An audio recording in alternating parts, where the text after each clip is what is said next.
నమస్తే. నేను మీ Gopi. Welcome back to మనం టీవీ. ప్రస్తుతం మనతో పాటు ఉన్నారు పొలిటికల్ అనలిస్ట్ అంకమ్మరావు గారు. ఆయనతో మాట్లాడదాం. సార్ నమస్తే అండి. నమస్తే అమ్మా. సార్, మచిలీపట్నంలో అందరు తెలిసిన విషయమే పేర్ని నాని. ఒకప్పుడు అధికారంలో ఉన్నప్పుడు ఆయన నోటికి హద్దు అదుపు లేదు. సో ఆయన ఏదైతే ఈ రేషన్ మాఫియా కుంభకోణంలో 30 కోట్ల రూపాయలు కుంభకోణం జరిగింది. నేను విచారణలో తేలింది. అందులో భాగంగా వాళ్ళ మేనేజర్‌ని కూడా అరెస్ట్ చేయడం జరిగింది. తేజ ఆయన పేరు. సో ఈ కేసు అనేది రోజు రోజుకి పెద్ద అవుతుంది. ఇది పేర్ని నాని కుటుంబానికి ఉచ్చు బిగుచుకుంటుందా అనే ఒక వార్తలు కూడా బాగా వైరల్ అవుతున్నాయి. సో దాని మీద మీ విశ్లేషణ. నిస్సందేహంగా ఇందులో దోషులనే వాడు ఎవరు తప్పించుకోలేరు. వాళ్ళు అక్కడ జరిగిన కుంభకోణంలో మా పాత్ర ఉందని చెప్పని వాళ్ళకై వాళ్ళే ఒప్పుకున్నట్టు. ఓకే. ఎందుకంటే ఏ రోజైతే వాళ్ళు సబ్ కలెక్టర్ దగ్గరికి వెళ్ళేసి చెక్ ఇచ్చేసి నష్టపరిహారం మేము చెల్లిస్తున్నామని చెప్పని లిఖితపూర్వకంగా ఏదైతే చెప్పారో ఆ రోజే అక్కడ జరిగిన కుంభకోణంలో వాళ్ళ పాత్ర ఉంది, వాళ్ళ ప్రమేయం ఉంది, వాళ్ళ ద్వారానే జరిగిందనేది నిర్ధారణ అయింది. ఇప్పుడు అతను అంతవరకే ఆగిపోతుందేమో, ఈ డబ్బులు కడితే సరిపోతుందేమో, పెనాల్టీ వేసి దాన్ని వాళ్ళకి నష్టం మనం కడితే సరిపోతుందేమో అని భావించాడే తప్ప ఇది రాష్ట్ర వ్యాప్తంగా జరుగుతున్నటువంటి కుంభకోణానికి సంబంధించి రేషన్ మాఫియాలో తన పాత్ర కూడా ఉంది కాబట్టి తప్పించుకోవాలని చెప్పి ముందుగా ప్రయత్నం చేశాడు. ఓకే. ఆ ప్రయత్నంలో భాగంగా రకరకాలుగా వాళ్ళకున్న వెలుసుబాట్లు ఏముంటాయో వెతుక్కున్నాడు, కానీ ఎక్కడ ఏమి దొరకలేదు.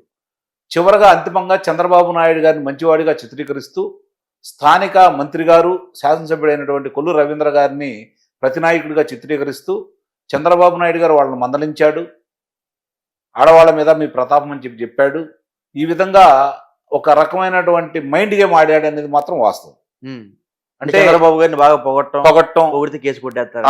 పొగిడితే కొంచెం ఆయన ఇదన్నీ దృష్టిలో పెట్టుకుని చూసారా ఆడవాళ్ళ మీదకి వెళ్తున్నారు. అక్కడ చట్టం తన పనిజాన్ని చేసుకుపోతా ఉంది కాబట్టి చాలా స్పష్టంగా కనపడతా ఉంది. అతను అన్నట్టు పేర్ని అన్నట్టు నిస్సందేహంగా అతని మీద కక్ష సాధించి చర్య గనక కొల్లు రవీంద్ర తీసుకోవాలని భావించి ఉన్నట్టయితే అధికారంలోకి వచ్చిన 3వ రోజే చేసేవాళ్ళు. చాలా ఉదంతాలు ఉన్నాయి వాళ్ళ మీద. కానీ అలాంటి ఉదంతాలు వాళ్ళు దాన్ని అందిపుచ్చుకోలేదు. చట్టపరంగా వీళ్ళు ఏదైతే బియ్యంలో దొరికారో దానికి సంబంధించిన ఆధారాలన్నీ కూడా వాళ్ళు సేకరించిన తర్వాత వాళ్ళు ఎటు పాలుపోలేని పరిస్థితుల్లో, తప్పించుకోవడానికి వీలుగాని పరిస్థితుల్లో తప్పనిసరి అయి ఈరోజు చట్టం ముందు మేమే దోషులు అని చెప్పని వాళ్ళకై వాళ్ళు ఒప్పుకున్నారు. ఇది గమనించుకోవాల్సిన అంశం. ఈ క్రమంలో దానికి సంబంధించిన వాళ్ళందరూ ఇప్పుడైతే ఎవరైతే ఉన్నారో లారీ డ్రైవర్ కాడి నుంచి అక్కడ ఉన్న సిబ్బందిని, అలాగే మేనేజర్ని, వీళ్ళందరినీ కూడా అదుపులో తీసుకున్నారు. వాళ్ళ ద్వారా మొత్తం వివరాలు కూడా రేపు సేకరిస్తారు. ఇప్పుడు 14 రోజులు వాళ్ళకి రిమాండ్ విధించడం కూడా జరిగింది. తదుపరి అంశం ఆమె ఉంది కాబట్టి ఆమె వరకే వెళ్తుందా, లేకపోతే దీంట్లో ప్రధాన పాత్రధారి అయినటువంటి పేర్ని నానికి తెలియకుండా ఏమీ జరగదు కాబట్టి సతీమణి పేరు మీద అది పెట్టారు.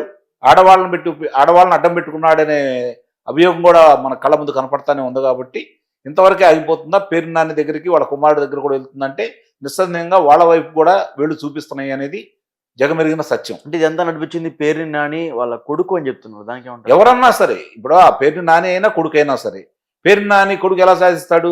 తండ్రి మంత్రి, తర్వాత మంత్రి పదవి తర్వాత శాసనసభ్యుడు, వైఎస్ఆర్సీపీ పార్టీ మీద ఏగవాలకుండా పవన్ కళ్యాణ్ గారి మీద ఒంటికాల మీద వెళ్ళిన వ్యక్తి, తన యొక్క వాగ్దాటితోటి తిమిని బొమ్మిని చేయగలిగిన వ్యక్తి, అలా చేసుకుంటా వచ్చిన వ్యక్తి. మరి ఆ వ్యక్తి అండదండలు లేకుండా ఆ వ్యక్తికి తెలియకుండా కుమారుడు చేస్తాడా? ఇవన్నీ చెప్పుకోవడానికి హాస్యాస్పదంగా ఉంటాయి. నిస్సందేహంగా అతని ప్రమేయంతో జరిగింది. కాకపోతే కొంచెం చురుగ్గా, ఎందుకంటే నేనెటు పోటీ చేయట్లేదు కాబట్టి నా కొడుకు తర్వాతే నిలబడతాడని చెప్పి అట్లా అతన్ని నిలబెట్టారు కదా. అవును. మరి అంటే రాజకీయ వారసుడిగా ఎదిగేవాడికి రాజకీయం కంటే కూడా ఎలా సంపాదించాలో మార్గాలు చూపించి ఉంటాడు. ఓకే. ఎలా అంతం చేశాడు కాబట్టి ఇదిగో ఇట్లా చేయరా బాబు, ఇట్లా చేస్తేనే తప్ప డబ్బులు రావు, మనకు రాజకీయాల్లో ఏమొస్తాయి, కబ్జాలు చేస్తే వస్తాయి, కుంభకోణాలు చేస్తే వస్తాయి, కానీ రాజకీయం చేస్తే ఏముంటుందో ఆస్తులు కరిగిపోతూ ఉంటాయి, మనం ఆస్తులు పెంచుకోవాలంటే ఈ విధమైన పందాలు వెళ్ళాలని చెప్పని కొడుకు నేర్పుంటాడు. దానికి మూల్యం ఈరోజు వాళ్ళు చెల్లించుకుంటున్నారు. కొంచెం ముందు వెనక జరుగుతున్న పరిణామాలు ఏంటంటే కొంచెం ముందు వెనక. ఓకే. ఇప్పుడు ఆ విషయం కొంచెం తొందరగా, ఇది రాష్ట్ర వ్యాప్త కుంభకోణం అయిపోయింది. అవును. దేశానికి అప్రతిష్ట తీసుకొచ్చే కుంభకోణం అయిపోయింది. కాబట్టి దీన్ని అంత తొందరగా ఎవరిని దీంట్లో బాధ్యులైన వాళ్ళని వదులుతారని అయితే నేనైతే భావించట్లేదు. ఆ భాగంలోనే ప్రస్తుతానికి ఇక్కడ ఇంకా సాక్ష్యాధారాలు బాగా దొరికినాయి కాబట్టి ముందుగా ఇక్కడ నుంచి మొదలు పెడతారని, బందర్ నుంచి మొదలు పెడతారని అయితే నేను భావిస్తున్నాను. అంటే పార్టీ వచ్చినా సరే ఆ ప్రజల్లో సంతోషం కనిపించట్లేదు. ఎందుకు వాళ్ళ మీద చర్యలు తీసుకోలేకపోతున్నారని ప్రజలు కూడా భావోద్వేగానికి గురవుతున్నారు. నిస్సందేహంగా ప్రజలు, శ్రేణులు, కొంతమంది నాయకులు కూడా దానికి బాధపడతానే ఎందుకు ఉన్నారు. వదిలిపెడుతున్నారు ఊరికి నిస్సందేహంగా ఆ విషయంలో కూటమి ప్రభుత్వం కొంచెం అలసత్వం వహిస్తుంది అనేది కళ్ళ ముందు కనపడుతున్నట్టు వాస్తవం, మనం కాదనలేని వాస్తవం కూడా. ప్రభుత్వం వచ్చినా సరే ఇప్పటికీ కడప జిల్లాలో ఒక ఎంపీడీ మీద ఒక మాజీ ఎంపీపీ అంటే ఇప్పుడు ఎంపీపీ కొనసాగుతూనే ఉన్నారు. వాళ్ళ కొడుకు వెళ్ళి దాడి చేయడం అంటే ఇది చాలా హాస్యాస్పదం. చూశారు కదా అక్కడ అంకుశం సినిమాని గుర్తు చేశారు కదా అక్కడ ఉన్న స్థానిక పోలీసులు. చూసాం. అంటే చంప మీద కొట్టడం. కొన్ని చోట్ల జరుగుతున్న పరిణామాలు కొంత తృప్తికరంగా ఉన్నా కూడా సంతృప్తికరంగా ప్రజలు కానీ శ్రేణులు కానీ లేరనేది వాస్తవం. ప్రజలు ప్రశాంతమైన వాతావరణం ఉందని సంతోషపడుతున్నారు, అంతవరకు ఒప్పుకోవాలి. పథకాలు సక్రమంగా అందుతున్నాయి, అంతవరకు ఒప్పుకోవాలి. రహదారులు బాగు చేస్తున్నారు, అంతవరకు ఒప్పుకోవాలి. ఆ విషయంలో సంతోషంగానే ఉన్నారు వీళ్ళు. అలాగే పరిశ్రమలు వస్తున్నాయి, నిరుద్యోగులకి ఉద్యోగ అవకాశాలు కల్పిస్తూ ఉన్నారు, పరిశ్రమలు తీసుకొస్తానే ఉన్నారు. ఆ విషయంలో ఎవరు కూడా అసంతృప్తి అయితే లేదు. కానీ వీటన్నిటికి కాదు మిమ్మల్ని గెలిపించింది మేము, వాళ్ళు చేసినటువంటి అవినీతి, అక్రమాలు, దౌర్జన్యాలు, దోపిడీలు, హత్యలకి వాళ్ళని శిక్షిస్తారని చెప్పని ప్రజలు ఇప్పటికీ భావిస్తున్నారు.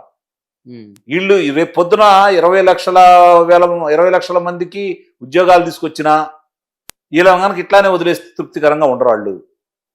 ఇది గమనించుకోవాలి. ఎందుకంటే బాధలు పడింది వాళ్ళు, అనుభవించింది వాళ్ళు, నరకయాతన అనుభవించింది వాళ్ళు, వాళ్ళ ఆస్తులు పోగొట్టుకుంది వాళ్ళు, ఒక కుటుంబ సభ్యులను పోగొట్టుకుంది వాళ్ళు ప్రజలు. మీరేదో ఉపశాంతి కలిగజేస్తాండి, వాళ్ళకి ఉపశాంతి ఎలా కలుగుతుంది? దానికి బాధ్యులైన వాళ్ళని శిక్షలేస్తే, అవినీతి పరులను శిక్షలేపిస్తే, అవినీతి పరుల్ని హత్యలు చేసిన వాళ్ళని, దోపిడీలు చేసిన వాళ్ళని, దొంగతనాలు చేసిన వాళ్ళని కారాగారంలో కూర్చోబెడితే వాళ్ళని కొట్టమని తిట్టమని చెప్పట్లేదు వాళ్ళు.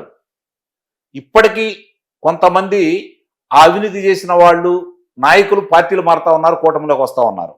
వాళ్ళ అనుచరులు ఇప్పుడున్నటువంటి గెలిచిన శాసనసభ్యుల దగ్గరకు వచ్చి ఇంకా కొన్ని చోట్ల వాళ్ళే పెత్తనం చేస్తుంటే ప్రజలు ఇంకా జీర్ణించుకోలేకపోతున్నారు. అగ్రవర్ణాల మీదే ప్రభుత్వం పెత్తనం అంటే అగ్రవర్ణాల మీదే పెత్తనం చలాయించట్లేదు, అణగారిన వర్గాల మీద పెత్తనం చలాయిస్తుంది. ఇవన్నీ ఇప్పుడు రెడ్డి గారు కదా, ఆయన నిన్న జరిగింది రెడ్డి గారే కదా కడపలో. మరి పేరు నాని గారు ఇవన్నీ చూస్తూ ఉంటే వీళ్ళు ఏమన్నా బలహీన వర్గాల వాళ్ళు అయితే కాదు కదా, ఇది గమనించుకోవాలి. వాళ్ళు కేవలం మాటలతో సరిపెట్టిపోతున్నారు, మిగతా వాళ్ళని అరెస్ట్ చేస్తున్నారు. అక్కడ ఢిల్లీ కావచ్చు, మరి కొంతమంది అక్కడ అరెస్ట్ అయ్యారు కదా, అక్కడ అరెస్ట్ అయ్యి వర్రా రవీందర్ రెడ్డి ఏమన్నా బలహీన వర్గాలాడా? కాదుగా. ఇదే భూతత్వంలో చూపించడానికి ఏంటంటే అవకాశం వీళ్ళు కలగజేస్తున్నారు, అది మాత్రం నేను ఒప్పుకుంటాను. ఈ కూటమి ప్రభుత్వం అలా మాట్లాడుకునే అవకాశాన్ని మాత్రం కలగజేస్తూ ఉంది అని చెప్పని చంద్రబాబు నాయుడు గారి చిత్తశుద్ధిని మనం ఎక్కడేమీ వంకబెట్టాల్సిన అవసరం అయితే లేదు, పవన్ కళ్యాణ్ గారి గురించి కూడా. కాకపోతే జరుగుతున్న పరిణామాలు కొంచెం మింగుడు పడనమాట వాస్తవమే ప్రజలకి. ఆ విధంగా కనుక వెళ్తే సంపూర్ణంగా వైఎస్ఆర్సీపీ పార్టీ అనేది ప్రజలు ఏం కోరుకుంటున్నారంటే ఆంధ్ర రాష్ట్రంలో రాజకీయ యవనికలో వైఎస్ఆర్సీపీ పార్టీ అనేది మనుగడ సాగించకూడదు, ఆ పార్టీ అనేది ఇక జీవితంలో రాజకీయంలో ఉండకూడదని చెప్పని ప్రజలు తీర్పిచ్చారు. ప్రజా తీర్పును గౌరవించండి, ఆ విధంగా మీరు ముందడుగు లేయండి. రోజుకు ఒక అంశాన్ని బయటకు తీసుకొస్తున్నారు, అది పత్రికలలో ప్రకటనలకి లేదా మీరు ప్రసార మాధ్యమాల్లో మాట్లాడుకోవడానికే పనికొస్తుందనే భావనలో ప్రజలు ఉన్నారు. మీరు కష్టపడుతున్నారు, పరిశ్రమలు తీసుకొస్తున్నారు, బూడిదలో పోసిన పన్నీరు మాత్రం చేసుకోవద్దు. రాజకీయంలో హత్యలుండవు, అన్ని ఆత్మహత్యలే ఉంటాయి. మంచి అవకాశం కూటమి ప్రభుత్వానికి ఇచ్చారు, మళ్ళీ అది పురుడు పోసుకునే విధంగా మీరు ప్రయత్నం చేయొద్దు వైఎస్ఆర్సీపీ పార్టీని. ఇది ప్రజలందరూ బలంగా కోరుకుంటున్నారు. దానివల్లే ప్రజల మీదకి అసంతృప్తి ఉంది తప్ప ఈ కార్యక్రమాలు లేకపోతే అభివృద్ధి గురించో వాళ్ళకి ఎలాంటి ఇబ్బంది లేదు. వాళ్ళైతే ప్రశాంతమైన ఉన్నారు, వాళ్ళు ఏది కోరుకున్నారో ఆ ప్రశాంతం ఉంది. ఒక్క అవినీతి పరులను అదుపులో తీసుకోవట్లేదు అనే భావన తప్ప. అది కూడా నా ఉద్దేశం ప్రకారం ఇలాగే కొనసాగుతూ ముందుకెళ్తే పరిశ్రమలు వచ్చి పనులు అందరికీ అందుబాటులో వచ్చేసి తీరిక లేకుండా పనులు చేసుకొని ప్రతి వాళ్ళకి పని కల్పించి ప్రతి ఎకరాకి నీరు అందిస్తే ఇవన్నీ కూడా మర్చిపోతారు, అందులో సందేహమే లేదు. కాకపోతే పెట్టుబడిదారులు వస్తారా రా అనే మీమాంస మాత్రం కొంత ఉంది. వాళ్ళు కూడా వస్తున్నారు కాబట్టి వాళ్ళు కూడా ఇవి పట్టించుకోవట్లేదు. మళ్ళీ వైఎస్ఆర్సీపీ ప్రభుత్వం రాదనే భావనలో వాళ్ళు ఉన్నారు. ప్రజలు కూడా దీన్ని అర్థం చేసుకొని కొంత వాళ్ళ బాధ ఉంటుంది కాబట్టి వాళ్ళకు ఉపశాంతి కలగాల. రఘురామకృష్ణరాజు గారికి చేసినట్టుగా దాడి చేయమని కోరుకోవట్లేదు. అచ్చెన్నాయుడు గారి లాగా అర్ధరాత్రి పూట ఆయన అస్వస్థతలో ఉన్నా కూడా అదుపులో తీసుకొని ఇబ్బంది పెట్టినట్టు ఉండాలని కోరుకోవట్లేదు. ఇట్లా మిగిలిన నాయకులను ఏ విధంగా అయితే జేసీ ప్రభాకర్ రెడ్డి చేసినట్టు చేయాలని ప్రజలైతే కోరుకోవట్లేదు. కానీ వాళ్ళని అలా తిరగనివ్వద్దు. కళ్ళ ముందు వాళ్ళు చేసిన పాపాలు శాపాలై కనపడతా ఉన్నాయి కాబట్టి, వెంటాడుతూ ఉన్నాయి కాబట్టి వాళ్ళని అదుపులో తీసుకోండి, శిక్షించండి కోరుకుంటున్నారు. ఆ విధంగా ఈ కూటమి ప్రభుత్వం పయనించే చట్టపరంగానే ఒక్కోళ్ళు చట్టపరంగానే ఆధారాలు కనపడుతున్నా కూడా న్యాయస్థానం కూడా ఇంక ఈ ప్రభుత్వాన్ని పిఎస్ఆర్ ఆంజనేయుల విషయంలో తప్పుపట్టిన ఉదంతాన్ని కనుక మనం గమనించుకుంటా ఉంటే అది అయిన తర్వాత కూడా ఇప్పటివరకు అతని మీద ఎలాంటి చర్యలు తీసుకోలేదు. కాబట్టి ప్రజలు ఇంకొంచెం ఈ ప్రభుత్వం మీద ఇబ్బందికరంగానే వాళ్ళు భావిస్తూ ఉన్నారు. దీన్ని సరిదిద్దుకోవాల్సిన బాధ్యత ముఖ్యంగా చంద్రబాబు నాయుడు గారికి ఉంది. చంద్రబాబు నాయుడు గారే ఈ రాష్ట్రాన్ని కాపాడగలడు, ముందుకు తీసుకెళ్ళగలడు, మన భవిష్యత్తుని ఆయన ముందుకు తీసుకెళ్తాడు, మన భవిష్యత్తుకి ఆయనే భరోసాని నమ్మి అందరూ ఆయన ఉన్న కూటమికి అధికారాన్ని చేపట్టారు. కాబట్టి ముఖ్యంగా ఈ బాధ్యత అంతా కూడా చంద్రబాబు నాయుడు గారి మీద ఉంది అని చెప్పి అయితే నేను భావిస్తున్నాను. దీనికి స్థానిక శాసనసభ్యులు చాలామంది కూడా సహకరించట్లేదు చంద్రబాబు నాయుడు గారికి. ఇది గమనించుకోవాల్సిన అంశం. నేను మరోసారి చెప్తున్నాను, చాలామంది శాసనసభ్యులు చంద్రబాబు నాయుడు గారికి ఆశయాలకు అనుగుణంగా, తెలుగుదేశం పార్టీ సిద్ధాంతాలకు అనుగుణంగా పనిచేయట్లేదు అనేది మాత్రం వాస్తవం. అందుకే అంత కాన్ఫిడెంట్ చెప్తున్నా మీకు ఏమన్నా? నిస్సందేహం చాలా ఆధారాలు కళ్ళ ముందు కనపడతా ఉన్నాయి. చాలా అంటే చాలా ఆధారాలు కనపడతా ఉన్నాయి. నిస్సందేహంగా చెప్తున్నాను. అందుట్లో ఎలాంటి సందేహం కూడా ఏం లేదు. Okay sir, thank you sir. Thank you.